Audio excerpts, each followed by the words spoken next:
बातें करते हम खेतों की और उसके रखवाली की, बाग बगीचा फल फूलों और फसलों की हरियाली की। हम बीजों की बातें करते उत्तम जल संसाधन की, हम तकनीकी बातें करते फसलों के उत्पादन की। हर किसान का सपना सच हो जीवन सुखद बनाने को, गाँव-गाँव के हर आंगन का प्यारा सा ये दर्शन। कृषि दर्शन, कृषि दर्शन, कृषि दर्शन, कृषि दर्शन, कृषि दर्शन, कृषि दर्शन, कृषि दर्शन, कृषि दर्शन। नमस्कार, जोहार। मैं नमिता आप सभी किसान भाई बहनों का स्वागत करती हूँ आपके अपने पसंदीदा कार्यक्रम कृषि दर्शन में। हमारी पूरी कोशिश होती है कि हम अपने किसान भाई बहनों को हमेशा खुश रखें, खेती बाड़ी से जुड़ी विभिन्न समस्याओं का समाधान आप तक पहुँचाए, साथ ही साथ समय के साथ आ रहे नए नए तकनीक और उपकरणों के बारे में भी बताएं।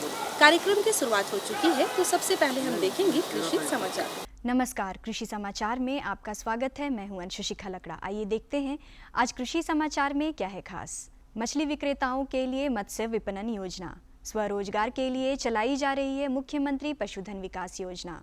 गर्मा फूल गोभी के बेहतर उत्पादन के लिए लगाएं उन्नत प्रभेद अर्ली कुंवारी। अब समाचार विस्तार से। राज्य में मछली विक्रेताओं के लिए मत्स्य विपणन योजना चलाई जा रही है। इस योजना के तहत राज्य के मछली विक्रेताओं को हाइजेनिक कंडीशन में मछलियों के प्रसंस्करण, विपणन और परिवहन के लिए अनुदान पर auto rickshaw, e rickshaw, fish stall और अन्य उपकरण उपलब्ध कराए जाएंगे। इस योजना से लाभ लेने के लिए अपने जिला के जिला मत्स्य कार्यालय से संपर्क कर सकते हैं। राज्य में पशुपालन के जरिए स्वरोजगार उपलब्ध कराने के उद्देश्य से मुख्यमंत्री पशुधन विकास योजना चला रही है। इस योजना के तहत राज्य के ग्रामीण बकरी पालन, सूकर पालन, घर में देसी मुर्गी पालन, फार्म में ब्रॉयलर मुर्गी पालन और बत्तख पालन के लिए सरकार से अनुदान ले सकते हैं। इसमें एसटी, एससी, दिव्यांग, विधवा और निसंतान दंपति को 90% और अन्य सभी सामान्य वर्ग के लाभुक को 75% अनुदान दिया जाएगा। इससे लाभ लेने के लिए जिला पशुपालन कार्यालय से संपर्क कर सकते हैं। किसान भाइयों, आप अपनी फसलों की उपज बढ़ाने के लिए घर में खुद जैविक उर्वरक अमृत जल बना सकते हैं। अमृत जल बनाने के लिए अनुशंसित मात्रा में गोबर, गौमूत्र, गुड़ और पानी का सम्मिश्रण तैयार करें। पानी के साथ गोबर, गौमूत्र और गुड़ को मिलाकर घोल बनाएं और उसे 3 दिन तक छाया में रहने दें। इसके बाद इस अमृत जल को 7 से 15 दिन के बीच सिंचाई जल के साथ मिलाकर फसल लगे खेत में डालें। ये उपज बढ़ाने में भी कारगर है और इसे कंपोस्ट में मिलाकर उसकी गुणवत्ता भी बेहतर कर सकते हैं। इससे लागत में कमी आएगी, मिट्टी के सेहत में सुधार होगा और जैविक विधि से उपज भी अच्छी होगी।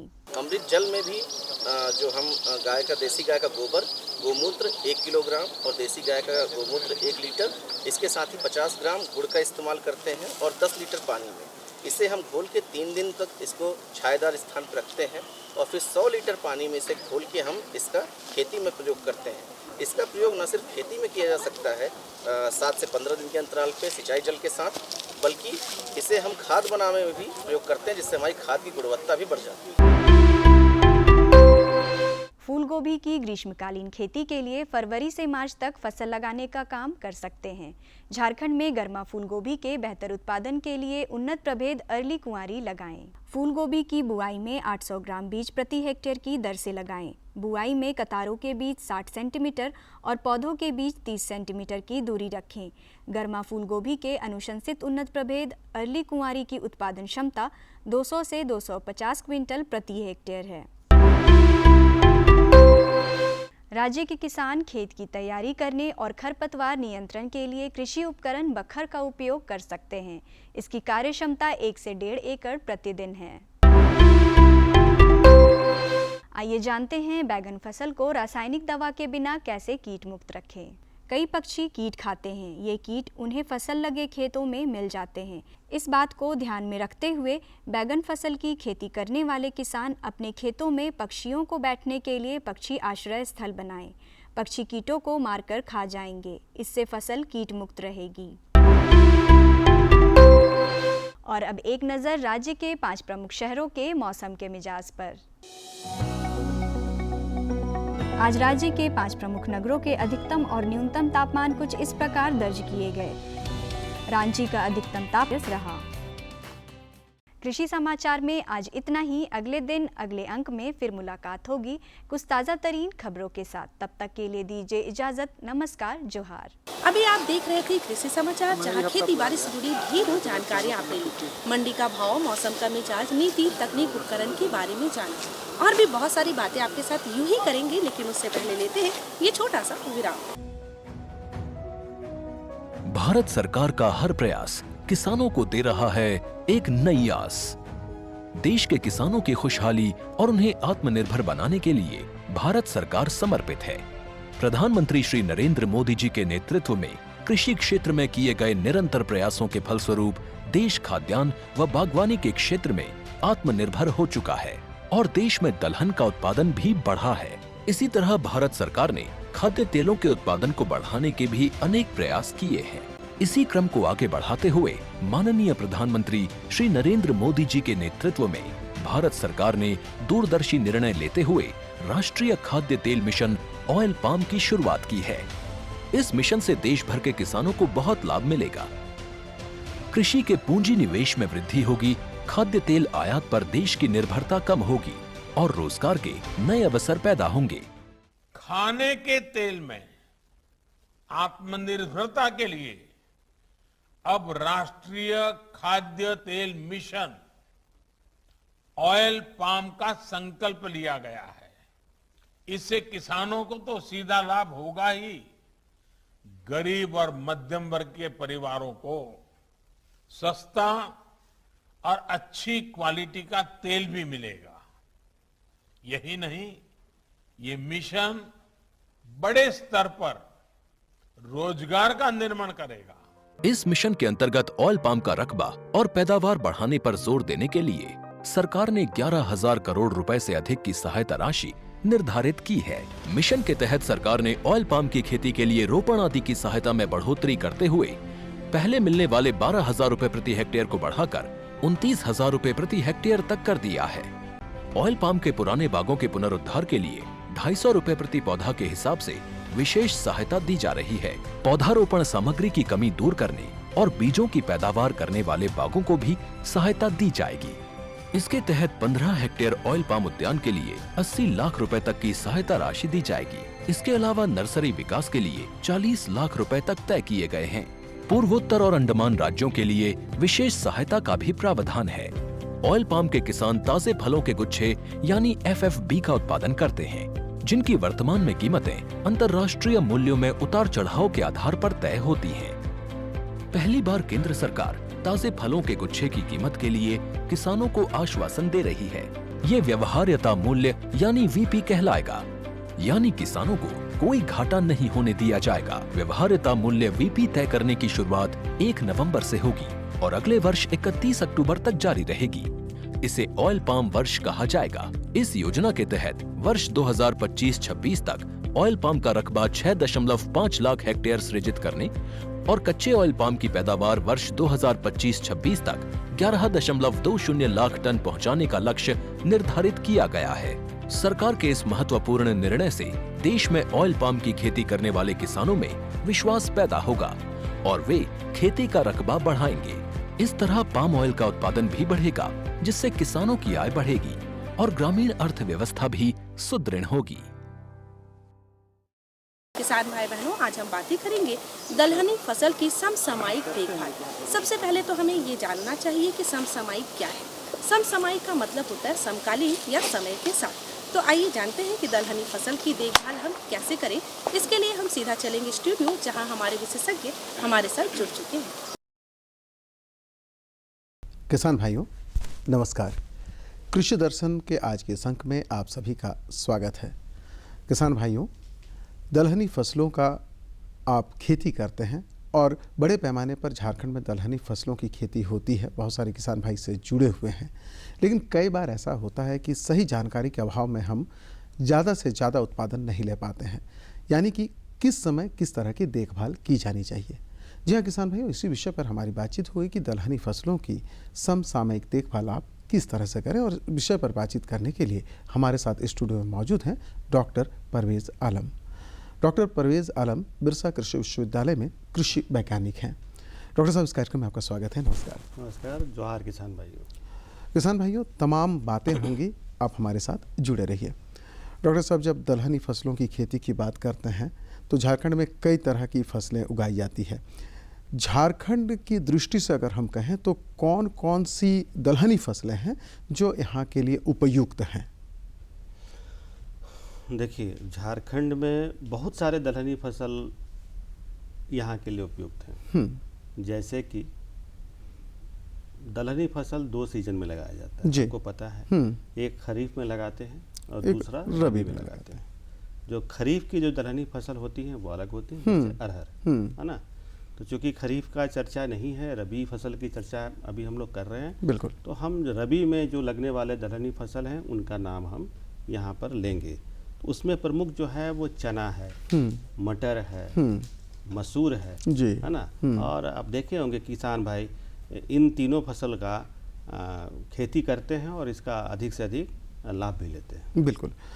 जब हम बात करते हैं इस वक्त की दलहनी फसलों की, तो ये दलहनी फसलें अभी तकरीबन महीने भर की दलहनी फसलें होंगी जो लगाई गई होंगी, जिस समय लगाया गया होगा। अभी जो देखभाल की प्रमुख बातें हैं, किन बातों पर ध्यान दिया जाना चाहिए डॉक्टर साहब? आपने सही कहा, करीब 1 महीना के आसपास इनकी आयु होनी चाहिए। मैं इसलिए कह रहा हूँ, या आप भी जो कह रहे हैं वो बिल्कुल सही है, क्योंकि इस बार देखिए आप थोड़ा पीछे जाइए, जो खरीफ का जो टाइम गुजरा है हमारा, तो खरीफ में जो बारिश हमको मिला वो थोड़ा लेट से मिला, है ना। तो जो लेट से मिला तो क्या हुआ कि खरीफ फसल देर से खेत में आई, और जब वो फसल देर से आई तो वो कटी भी देर से, बिल्कुल, है ना। अब जब खेत खाली हो गया तब हमारे किसान भाई जो हैं कि हमको लगता है दलहनी फसल को खेतों में ले गए होंगे अपनी इच्छा अनुसार। ज़्यादातर किसान जो हैं वो मटर को ले जाना चाहते हैं, चना को ले जाना चाहते हैं, और बहुत कम किसान ऐसे हैं जो मसूर को ले जाते हैं। तो ये तीनों में से जो भी फसल किसान भाई खेत में ले गए होंगे, तो मुझे लगता है कि ये करीब 25 से 30 दिन का समय हो रहा होगा कि उनका फसल का आयु लगभग इतना होगा जी। तो इस समय क्या करना चाहिए किसान भाई को, जो सबसे उपयुक्त है कि आप सबसे पहले खेत में आप जाइए, देखिए किसी तरह का खरपतवार है तो उसको वहाँ से निकाल दीजिए, अविलंब निकाल दीजिए, बिल्कुल। क्या?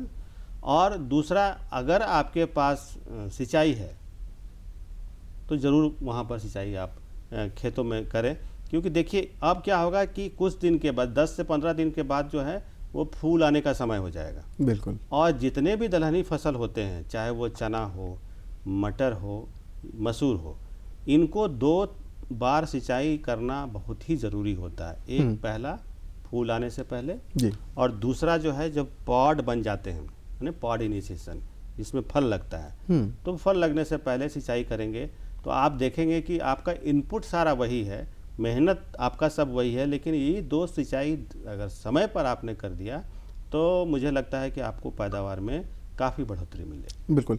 कई बार डॉक्टर साहब, जैसे हम फसल लगाते हैं उसी वक्त ही अनुशंसा कर देते हैं कि आप नाइट्रोजन, फास्फोरस या पोटाश की इतनी मात्रा डालें, लेकिन झारखंड जैसे राज्य में जब हम बात करते हैं तो टॉप ड्रेसिंग किस तरह से किया जाना चाहिए, कितना महत्वपूर्ण है टॉप ड्रेसिंग की जब हम बात करते हैं? देखिए, झारखंड में सबसे बड़ी समस्या है पानी की, बिल्कुल, है ना। टॉप ड्रेसिंग का ये नियम है कि टॉप ड्रेसिंग आप तभी कर सकते हैं जब खेत में समुचित नमी की व्यवस्था हो, बिल्कुल, है ना।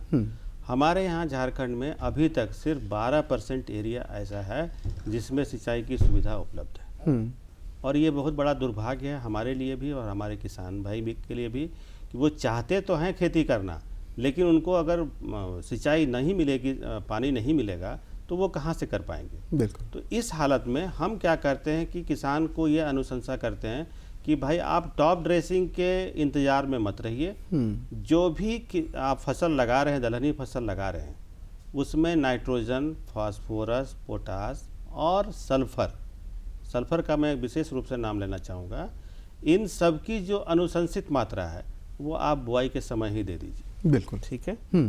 तो ये किसान भाई करें। मैं इसलिए कह रहा हूँ कि हो सकता है कि आपके पास आने वाले दिनों में सिंचाई आपको उपलब्ध ना हो। और इस बार तो बारिश भी बहुत ठीक ढंग से नहीं हो पाई है, देखिए जिसकी ना, वजह इस से बार का जो हमारा जो ठंड का सीजन चल रहा है, जनरली यहाँ पे झारखंड में 1 से 2 बारिश कम से कम ठंडे में मिल जाती थी, जो कि इस बार नहीं मिली है ना। और मैंने बार मैं आपको कह रहा हूँ कि सिंचाई की सुविधा मात्र 12% एरिया में है। तो इसी चीज़ से बचने के लिए हम कहते हैं कि नाइट्रोजन, फास्फोरस, पोटास और सल्फर, इसकी जो भी अनुशंसित मात्रा है वो आप बुआई के समय में दे दीजिए, पहली चीज़। अगर इसके बाद भी अगर आपको सिंचाई लगता है कि सिंचाई मिल जाएगा, तो ज़्यादा नहीं, बहुत हल्के से आप यूरिया का भुरकाव कर सकते हैं, है ना जी।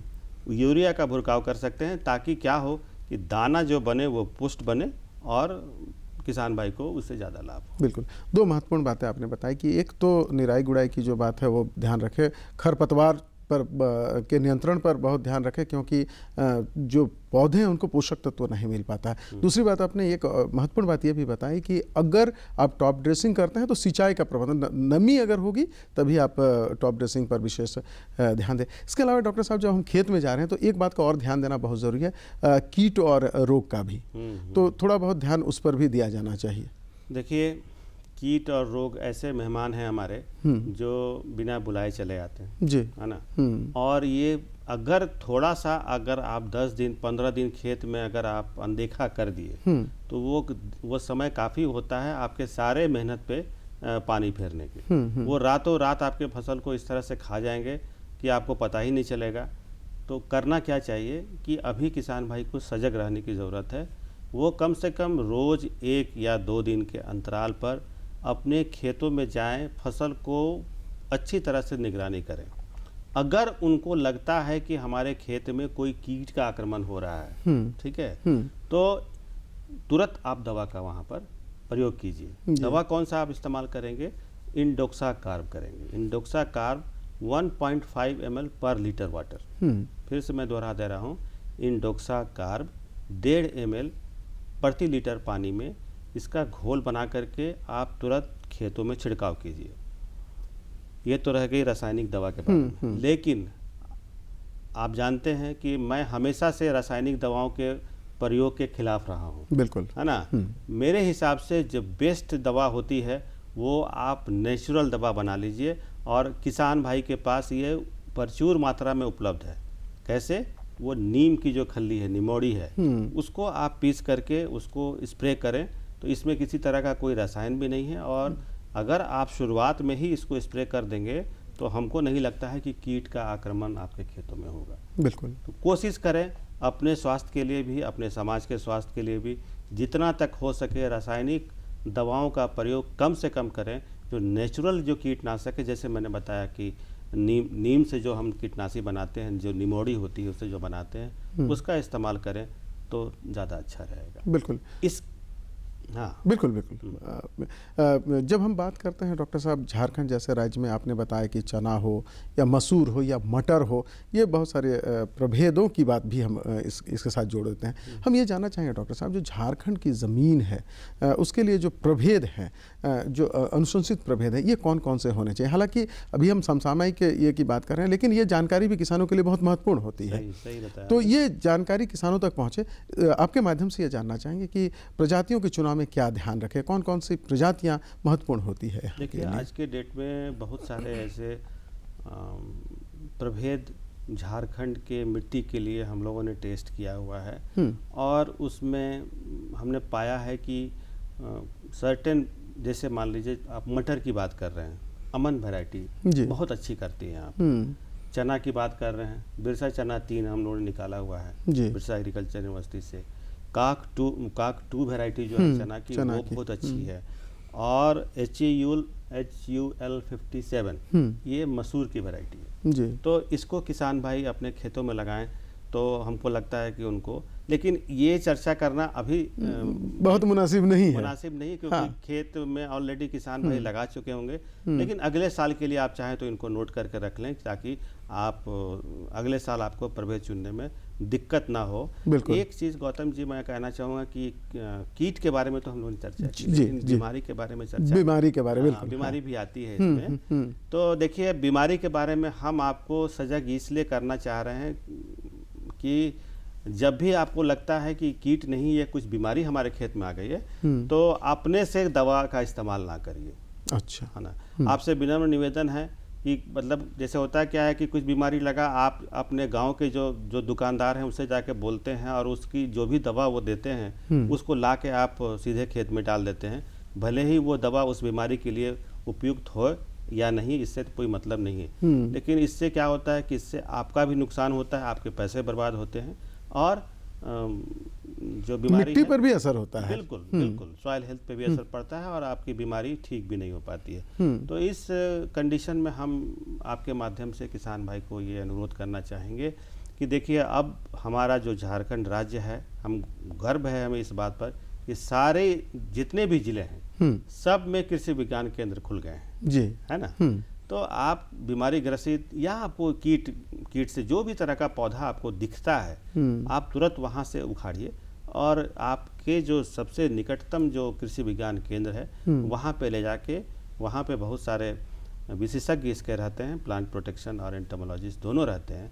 आप उनसे दिखा करके तब अपनी दवा खेत में अपनी दवाओं का इस्तेमाल करें। बिल्कुल, खुद तो बिल्कुल दवाओं का इस्तेमाल नहीं करें। और हमारे यहाँ तो आजकल टेक्नोलॉजी भी बहुत ज़्यादा है, बहुत सारे ऐसे किसान भाई हैं जो बहुत सारे ऐप्स से जुड़े हुए हैं, बहुत सारे वैज्ञानिकों से जुड़े हुए हैं, वो तो तस्वीरें भी खींचकर ये जो अपनी फसल है उसकी भेजते हैं, या कीट का भी ये भेजते हैं। इससे भी एक पहचान हो जाती है कि कौन सा कीट है या कौन सा रोग लग रहा है। अगर उससे भी नहीं हो पा रहा है तो कई बार कॉल सेंटर्स हैं जिसमें किसानों के लिए सपोर्टिव सिस्टम लगा हुआ है, उससे भी आप बात कर सकते हैं। तो इसका लाभ उनको मिलेगा। बिल्कुल, मतलब अंधाधुन आपको इस्तेमाल नहीं करना है, आपको सिर्फ वही इस्तेमाल करना है जो आपकी ज़रूरत है। बिल्कुल, बस इतना ही चाहता हूँ। तो डॉक्टर साहब, हालांकि फिर थोड़ा सा हटकर हम बात करेंगे। विगत कुछ समय से हम देख रहे हैं कि दलहनी फसलों की ज़रूरत बहुत है हमारे यहाँ, पोषण की दृष्टि से भी पोषक तत्व इसमें बहुत ज़्यादा है।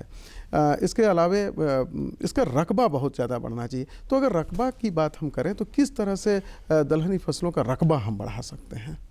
इसमें दो चीज़ महत्वपूर्ण है। पहला चीज़ जागरूकता जी, है ना। हमारे किसान भाई ज़्यादातर धान की खेती करते हैं, ठीक है, और अगर उनको मौका मिलता है तो रबी में या तो वो फसल गेहूं लगाएंगे या फिर सब्जी की खेती करते हैं जी। मतलब उनके बदन में सिर्फ कार्बोहाइड्रेट और अगर इसको थोड़ा सा मेडिकल टर्म में कहा जाए तो ये सब चीज़ें जाती हैं, प्रोटीन नहीं, प्रोटीन कम हो पाता है। बिल्कुल। और प्रोटीन जो है ये सबको मालूम होना चाहिए कि हमारे स्वास्थ्य के लिए ये बहुत ही महत्वपूर्ण है। जितने मात्रा में आप धान खा रहे हैं या रोटी खा रहे हैं, मतलब गेहूं की रोटी खा रहे हैं या धान का चावल खा रहे हैं, या कुछ जगहों में तो धान का रोटी भी लोग खाते हैं, उस रेशियो में आप दाल का सेवन नहीं करते। और दाल का सेवन नहीं करते हैं इसका मतलब आप प्रोटीन का सेवन नहीं करते हैं। बिल्कुल। जब आप प्रोटीन का सेवन नहीं करेंगे तो क्या होगा कि आपके मसल्स जो हैं वो कमज़ोर होंगे, आप स्वस्थ महसूस नहीं करेंगे और आपकी जो काम करने की क्षमता है वो घट जाएगी। बिल्कुल। तो पहला चीज़ मैंने कहा कि जागरूकता, किसान भाई इस चीज़ को समझें कि ये फसल उतना ही महत्वपूर्ण है हमारे लिए जितना कि धान, है ना। बिल्कुल।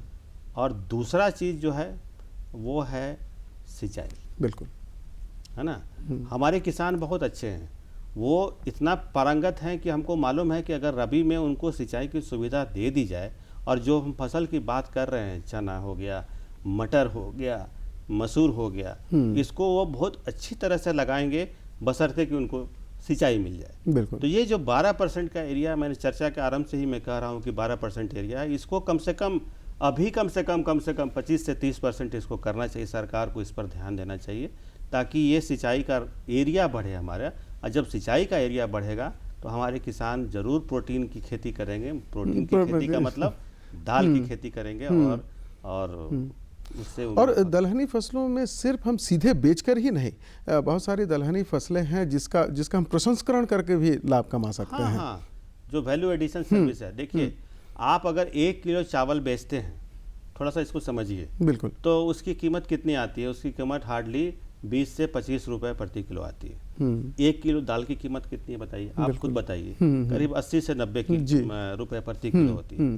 तो हमारे माननीय प्रधानमंत्री जी का ये नारा भी है, किसानों के आय को दुगनी करना है। यहाँ तो तिगुनी हम कर सकते हैं, सिर्फ उनको सिंचाई की सुविधा उपलब्ध कराने भर की आवश्यकता है ना। क्योंकि दाल, अगर हमारा किसान 1 किलो दाल बेचता है तो उसमें कम से कम 3 किलो चावल आ जाएगा, बिल्कुल, है ना। तो ये, और बहुत सारे किसान भाई जो हैं घरों में महिलाएं बरी वगैरह बनाकर भी बेचते हैं, इससे भी आमदनी हो रही है। बिल्कुल, मैं उसी पे आ रहा हूँ। जो आपने वैल्यू एडिशन की बात की, दाल का जैसे बड़ी बनता है, अदौड़ी बनता है ना, ये सब चीजें ऐसी हैं कि जब बरसात के दिनों में सब्जियां नहीं मिलती हैं, उस समय लोग इसका सेवन करते हैं। तो अगर आपके पास दाल बहुत ज्यादा हो गया है, मान लीजिए आप ऐसे किसान हैं कि आपके पास दाल बहुत ज्यादा हो गया, तो टमाटर वाली हालत ना हो जाए कि 8-9 किलो बेचना पड़े, तो उसके लिए तो यहाँ सबसे बढ़िया है कि आप घर में इसको वैल्यू एडिशन करिए, इसका पापड़ बना लीजिए, इसका बड़ी बना लीजिए, इसका दौड़ी बना लीजिए, इसको बढ़िया से सुखा करके आप इसको मार्केट में चाहे तो सेल भी कर सकते हैं, या फिर अपने इस्तेमाल के लिए आप इसको रख भी सकते हैं। एक ऐसा ही एक वैल्यू एडिशन है जिसमें किसी कारखाने बैठाने की कोई आवश्यकता नहीं। बिल्कुल। और दलहनी फसलों के साथ एक बात और जुड़ी हुई है कि जब आप दलहनी फसलों की खेती करते हैं तो नाइट्रोजन का स्थिरीकरण भी होता है, ये भी एक लाभदायक चीज़ है। जी, ये तो मैं बिल्कुल, आपने सही कहा कि जो पल्सेस होते हैं, तो पल्सेस का जब आप पौधे को उखाड़ कर देखेंगे तो उसमें देखेंगे छोटे छोटे गोल गोल गांठें होती हैं। ये गांठें किस लिए होती हैं? ये गांठें इसलिए होती हैं कि जो वायुमंडल में जो नाइट्रोजन है, इसको ये पकड़ करके इसको खाद में कन्वर्ट करते हैं, बिल्कुल, है ना। तो आप देखे होंगे कि वैसे खेत जहाँ पर अक्सर दलहनी फसल लगा करती है, वहाँ का सॉइल का जो हेल्थ है, सॉइल मिट्टी का जो स्वास्थ्य है, वो काफ़ी अच्छा होता है। बल्कि हम लोग कहते भी हैं किसान भाई को, या बराबर बोलते हैं कि आप अपने फसल चक्र में, जैसे आपके पास कोई ज़मीन है, उसमें आप हमेशा धान, गेहूँ, धान इस तरह से लगा रहे हैं, वैसा मत करें। आप उसमें एक दलहन को भी जगह दें, ताकि क्या हो कि आपकी मिट्टी का जो हेल्थ है वो अच्छा बना रहे। क्योंकि ऐसा है कि अगर आप मिट्टी के हेल्थ के बारे में सोचेंगे, तभी ये फ्यूचर में आपके बच्चों के लिए ये कुछ दे पाएगा। बिल्कुल, बिल्कुल। तो किसान भाइयों, अगर आप दलहनी फसलों की खेती कर रहे हैं तो इस समय जो आप विशेष ध्यान दें, वो सिंचाई पर ध्यान दें, कीटों पर ध्यान दें, बीमारियों पर ध्यान दें, और साथ ही साथ जो खरपतवार हैं उन्हें आप दूर करें। साथ ही साथ फसल का रकबा बढ़े, पोषण मिले, इसी शुभकामना के साथ कृषि दर्शन की पूरी टीम को दीजिए इजाज़त। अगले कार्यक्रम में फिर होगी आपसे मुलाकात। डॉक्टर साहब, हमारे कार्यक्रम में इसके लिए आपका बहुत बहुत धन्यवाद। किसान भाइयों, आपसे भी चाहेंगे इजाज़त। नमस्कार। नमस्कार।